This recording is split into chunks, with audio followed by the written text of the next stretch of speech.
Garden එල්කේ YouTube channel එකට ඕගොල්ලන්ව සාදරයෙන් පිළිගන්නවා. ඉතින් මල් වවන්න කැමති ඕගොල්ලන්ට ඕගොල්ලන්ගේ ගෙදර විසිත කාමරේ එහෙම නැත්නම් ඩයිනින් ටේබල් එක උඩ ලස්සනට ඇන්තූරියම් පැලය බොන්සායි ශාකයක් විදිහට හදාගෙන තියාගන්න විදිහ තමයි මම ඕගොල්ලන්ට අද කියලා දෙන්න යන්නේ.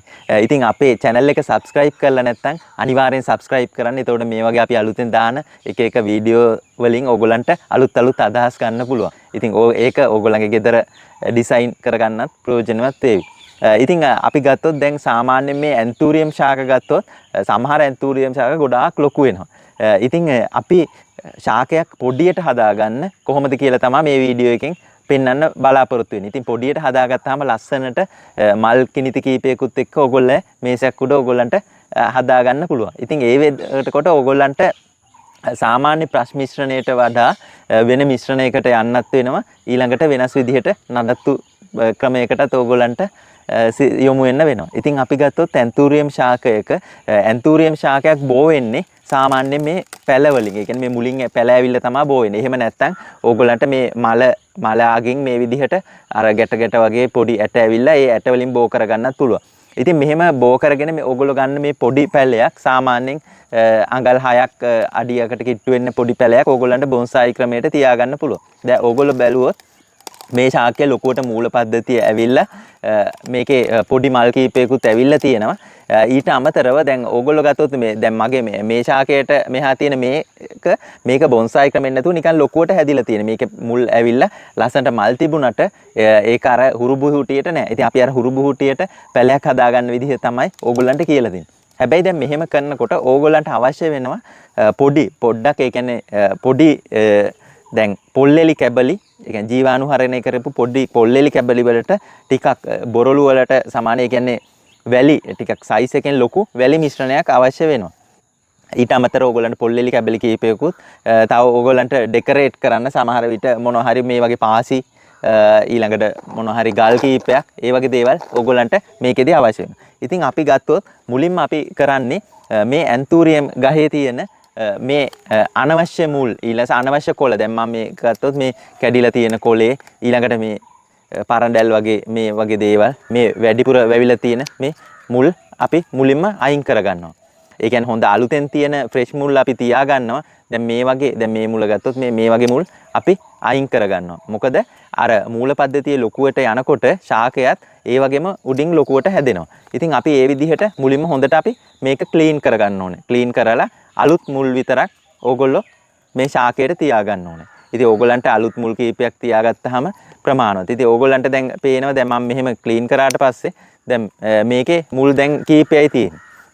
ඉතින් මේ විදිහට ගත්තට පස්සේ දැන් මෙතන ඒ කියන්නේ ඕගොල්ලන්ට අනවශ්‍ය අතු වියලි ඒ වගේ දේවල් කපලා අයින් කරන්න පුළුවන්. දැන් මම මෙතෙන්දී තව අපි මෙතන මේ කොලේ කීපකුත් අපි අයින් කරමු ටික පරණ වෙච්ච කොළ කීපයක්. ඉතින් දැන් මේකේ ගත්තොත් පොඩි මල් කිනිති කීපයකුයි කොළ තුනක් විදිහට තමයි තියෙන්නේ. ඉතින් මෙහෙම අපි ගහ සුද්ධ කරගෙන පැලේ ඕගොල්ලෝ ගත්තට පස්සේ ඊළඟට ඕගොල්ලන්ට පොට් එකක් භාවිතා කරන්න. එක්ක බොන්සායි පොට් එකක ඒ කියන්නේ උඩු හැඩයට තියෙන පොට් එකක තමයි ඇන්තූරියම් පවා කරන්න ලේසි. එහෙම නැත්නම් ඕගොල්ලන්ට ස්වභාවික කළු ගලක නැත්නම් කබොක් ගලක වලක් හරලා එහෙම නැත්නම් ලී කොටයක ඒ වගේ දෙයක උනත් ඇන්තූරියම් වගා කරන්න පුළුවන්. හැබැයි සාමාන්‍යයෙන් මේ විදිහට ඇන්තූරියම් පැලයක් බොන්සායි ක්‍රමයට වගා කරගන්නකොට ඒකට පොළොවේම අපි තියන්නේ පොඩ්ඩක් උඩකින් තියාගන්නේ. ඉතින් උඩින් තියන්න පුළුවන්. ඕගොල්ලන්ට එහෙම නැත්නම් සාමාන්‍ය හිරු එළියක් වැටෙනවා නම් ඒ කියන්නේ ඕගොල්ලන්ගේ ඩයිනින් ටේබල් එක උඩ උනත් විසිත කාමරේ හරි එහෙම තියාගන්න උනත් පුළුවන්. ඉතින් අපි මුලින්ම කරන්න යන්නේ මේ විදිහට මේ ලොකු ජීවාණුහරණය කරපු පොල්ලිලි කැබලි කීපයක් අපේ පොට් එකේ යටට භාවිතා කරනවා. දැන් මම මෙතෙන්දී අරන් තියෙන මේ සෙරමික් පොට් එකක් මේක ලොකු ප්‍රමාණයක් නැහැ. අර එතකොට අපිට මේසෙකුඩ උනත් ලස්සනට තියන්න පුළුවන් හින්දා ඊට පස්සේ අපි අර හදාගත්ත මිශ්‍රණය ඒ කියන්නේ අපි ගෙනත් තියෙන මේ වැලි සහිත ඒ කියන්නේ ඝන වැලි මේක 150 පොඩි පොල්ලෙලි කැබලි ඝන වැලි 150 තමයි මේ මිශ්‍රණයට කරලා තින්නේ. ඉතින් මේ වගේ මේ වැලි අපි අහුරක් මුලින්ම යටට දා ගන්නවා. මෙහෙම මේ පෝට්ටියේ යටට දා ගන්නවා. වැලි අහුරක් දාගෙන මේ විදිහට ඊළඟට අපි හොඳට මේකේ මූල පද්ධතිය මෙහෙම විසිරෙන විදිහට මෙහෙම සෙන්ටර් කරලා ගහ පොඩ්ඩක් සෙන්ටර් කරලා ওই විදිහට තියාගන්නවා. ඊළඟට අපිට ආයෙ නැවතර වැලි මිශ්‍රණය භාවිතා කරන්න පුළුවන්. ඉතින් මෙහෙම ඕගොල්ලන්ට මේ විදිහට වැලි මිශ්‍රණයෙන් ඉතුරු කොටස් පුරව ගන්න. පොරෝගෙන අර මූල් පද්ධතිය විතරක් වැහෙන විදිහට ඒ කියන්නේ කඳ පේන විදිහට අපි මෙහෙම වැලි මිශ්‍රණය සාදා ගන්න.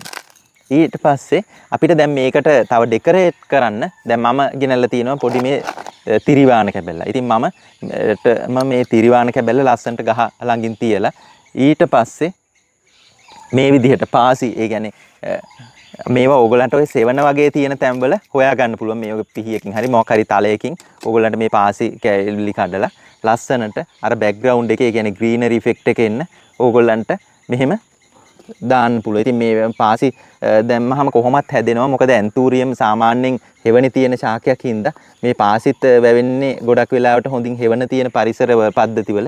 ඉතින් මේකේ ලස්සනට ඕගලන්ට පාසි දාලා අර පාළු ගතිය යන්න නිකන් සාමාන්‍ය බොන්සායි ශාකයක විදිහට හදා ගන්න පුළුවන්.